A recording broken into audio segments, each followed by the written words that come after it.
3 growth hacking techniques to try in 2022.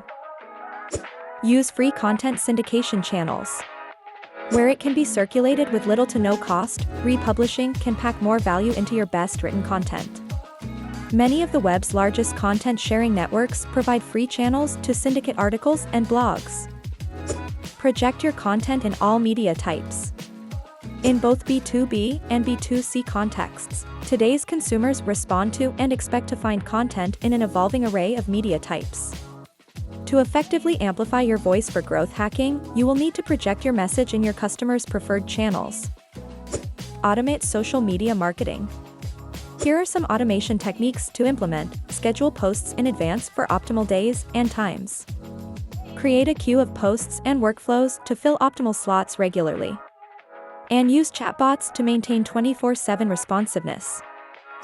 Get the most out of your content. Try vidon.ai.